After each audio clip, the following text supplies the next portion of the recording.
kita sudah dibenarkan melalui iman. Kita memiliki kedamaian dengan Tuhan melalui Tuhan kita, Yesus Kristus. Hari ini kita akan belajar tentang kedamaian. Mari kita berdoa. Bapa dan Tuhan kami di surga, jadi ayat ini menjelaskan kita sekarang bisa, dan karena yang Yesus lakukan, memiliki kedamaian. Nah, saya pikir semua orang mau kedamaian. Kita pikir tentang mungkin satu sungai. Kalau kita berdiri di tepi sungai melihat air mengalir, wah kadang-kadang saya pikir wah luar biasa kedamaian dan seperti tentram dan tenang. Kalau kita lihat itu, atau di pantai laut bisa lihat semua ombak yang datang ke pantai. Tapi kalau lihat semuanya itu seperti damai sekali ya. Dan ciptaan Tuhan hampir di mana saja kalau kita lihat, kita bisa berdiri di gunung dan bisa lihat gunung lain di depan kita. Dan apalagi kalau di subuh pagi atau di waktu matahari terbit, dan itu seperti sepi di luar dan damai di apalagi seperti tenang, dan di situ kita bisa merasa seperti bisa beristirahat ya. Nah, itu karena kita merasa damai. Nah, itu hanya hal yang jasmani sebenarnya. Kalau kita berdiri di gunung, melihat ke laut, dari mana saja, dan kalau kita memandanginya, kita bisa pikir tentang Sang Pencipta yang membuat semuanya, dan bahwa kuasa Dia itu pasti luar biasa, itu sangat besar kuasa Dia menciptakan hal-hal yang seperti itu. Karena membayangkan juga bisa orang berdiri di tepi sungai yang sama, dan mereka walaupun lihat air mengalir, kalau mereka berdiri di pantai lihat semua air dan semua di sana, tapi orang tersebut walaupun semua ciptaan Tuhan itu terlihat ada damai di situ, orang tersebut juga dalam hati mereka bisa ada permusuhan, bisa ada perang sedang terjadi di dalam dirinya. Jadi bisa ada yang tidak beres, yang seperti itu. Bisa ada masalah. Nah, saya pikir kita semua bisa bilang tidak suka masalah. Kita nggak suka masalah. Apalagi bermasalah dengan orang lain. Itu nggak enak ya. Jadi kita lihat jasmani ada kedamaian, kalau secara rohani masih bisa perang di dalam kita. Tapi ayat ini menjelaskan kita memiliki kedamaian dengan Tuhan. Nah, pikirkan yang itu, kedamaian dengan Tuhan itu yang terpenting. Karena Roma pasal 14 kan nanti kita harus berdiri di depan Tuhan. Kita harus menghadap Tuhan dan memberikan pertanggungjawaban atas diri kita. Nah, berarti waktu berdiri di depan Dia, kalau kita musuhnya, masalah besar ya. Kalau ada masalah di antara kita dan Dia, kita bisa mulai khawatir ya, dan bisa merasa seperti bagaimana masalah ini bisa dibereskan. Bagaimana masalah ini bisa dihilangkan? Gak enak ya kalau ada masalah. Kita bermasalah dengan Tuhan. Satu hal, sebelum kita diselamatkan, Alkitab menjelaskan kita adalah musuh Tuhan. Nah, beberapa orang mungkin susah menerima hal yang seperti itu, karena kita semua mau mendirikan, mau memperlihatkan kebaikan kita sendiri. Tapi Alkitab menjelaskan sebenarnya kita bermasalah dengan Tuhan. Kita adalah musuhnya. Berarti tidak ada kedamaian sebelum diselamatkan. sebelum disatukan sama Yesus, sebelum itu terjadi, masalah kita itu permusuhan. Ada masalah, bukan teman dengan Tuhan. Tidak ada kedamaian, itu bermasalah. Kita coba lihat Roma pasal 3. Ya, dijelaskan di situ masalah kita. Karena beberapa orang pikir, saya selalu coba berbuat baik. Sebenarnya siapa yang tidak selalu mencoba berbuat baik? Pencuri pun kalau mereka ditanya, mereka tidak akan mengakui kesalahan mereka. Mereka akan membuat alasan. Nah, itu sifat manusia. Kita tidak tahu betapa jahatnya hati kita.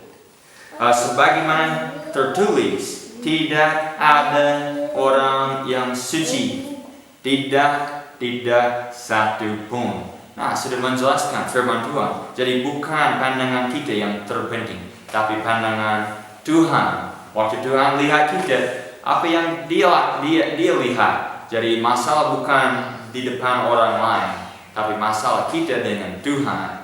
Dia bilang tidak ada yang suci, tidak satu pun. Sini ayat yang ke-11 Roma pasal 3. Tidak ada orang yang memahami, tidak ada orang yang mencari Tuhan. Sini.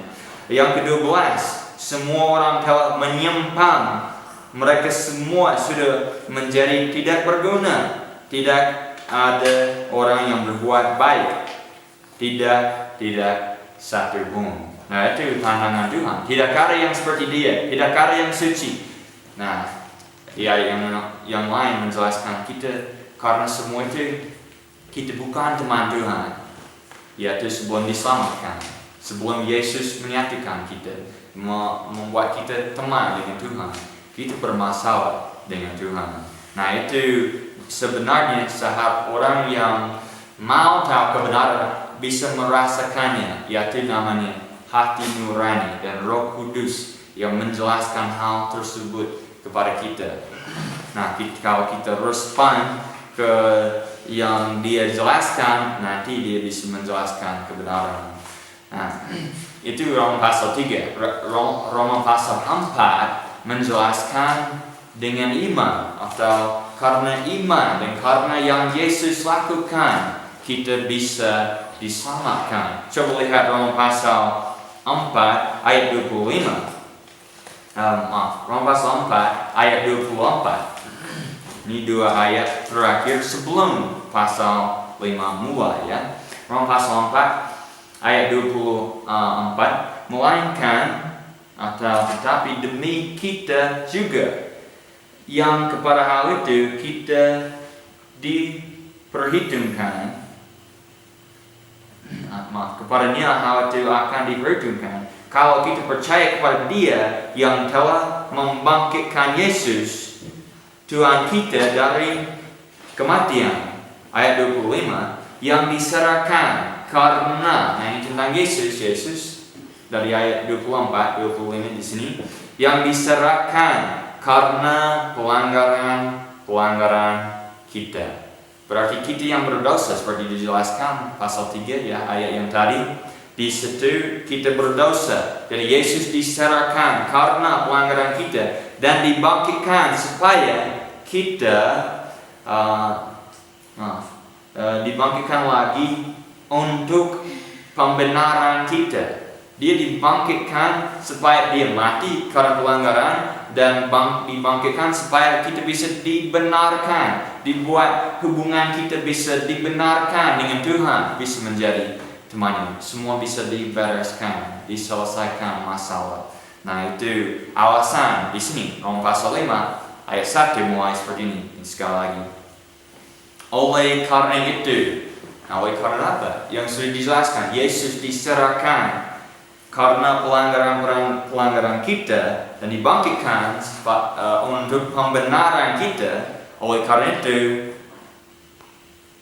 kita sudah dibenarkan melalui iman, dan kita memiliki kedamaian dengan Tuhan melalui Tuhan kita Yesus Kristus. Jadi ada kedamaian. Kalau kita sudah berseru, itu dijelaskan dalam pasal 10.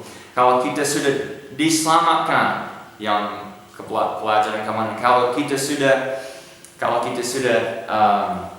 lahir lagi, sudah menjadi anak Tuhan, dari situ kita dibenarkan. Pada saat yang sama kita dibenarkan, hubungan kita dengan Tuhan sudah diperbaiki, sudah dibenarkan, sudah tidak ada masalah lagi. Karena nanti waktu kita berdiri dan menghadap Tuhan di depan Dia, kebenaran siapa atau kesucian siapa yang waktu kita berdiri di situ kita pakai atau ya seperti berpakaian, kesucian siapa? Kesucian kita atau kesucian Kristus? Kalau kita sudah diselamatkan, waktu kita berdiri di depan Tuhan, kita akan ada kesucian yang diberikan dari Kristus. Oleh karena itu kita dilihat dan Tuhan suci, dianggap suci. Apa alasannya? Karena Dia sudah diserahkan untuk pelanggaran kita. Atau sekarang juga kita ada kedamaian. Nah, ini dijelaskan firman Tuhan dengan supaya sangat jelas, supaya kita orang Kristen, kita orang yang sudah diselamatkan, bisa tahu bagaimana hubungan kita dengan Tuhan. Roma pasal 5 ayat 1 ini menjelaskan, bukan karena yang kita lakukan, bukan karena perbuatan, bukan karena kita layak atau patut atau apa saja yang dari kita, tapi karena Dia sudah membenarkan kita dan kita ada kedamaian. Wah, saya ingat di dalam kehidupan saya waktu dulu mencari kebenaran dan mencari kedamaian. Dan waktu saya mengerti dan baru paham, itu di dalam Dia saja. Saya sendiri tidak bisa membuat damai. Saya tidak bisa mendamaikan saya dan Tuhan. Gak bisa, gak mungkin. Tapi Yesus bisa. Dan Dia sudah melakukan hal itu bagi saya. Oleh karena itu, kita sudah dibenarkan dan memiliki kedamaian. Dari pertanyaan saya kepada kalian semua, apakah sudah ada kedamaian? Nah, jangan pikir, apakah hati saya sudah suci? Jangan pikir seperti itu. Tapi pikir tentang Yesus. Apakah kita sudah berserah, sudah menerima Dia? Banyak istilah yang kita sering pakai menjelaskan keselamatan. Itu terjadi satu kali saja, waktu kita percaya kepada Yesus. Pada saat itu pun kita dibenarkan. Hubungan kita dengan Tuhan sudah lancar, sudah beres semuanya, sudah suci. Nah, ada hal yang lain, yaitu kita menjadi anaknya. Itu luar biasa juga. Tapi sebagai anaknya bisa dihukum, bisa dibenarkan lagi, bisa dikoreksi, ya. Itu. Nah, itu sebagai bapak dan anak. Tapi hal yang terpenting, apakah kita sudah menjadi anak Dia? Kalau sudah menjadi anak Dia, ya secara langsung Tuhan sudah memberikan kedamaian, bersuka cita di dalam kedamaian tersebut. Itu alasan waktu kita bernyanyi dan kita bisa bersuka cita untuk semua yang sudah Yesus lakukan di kita.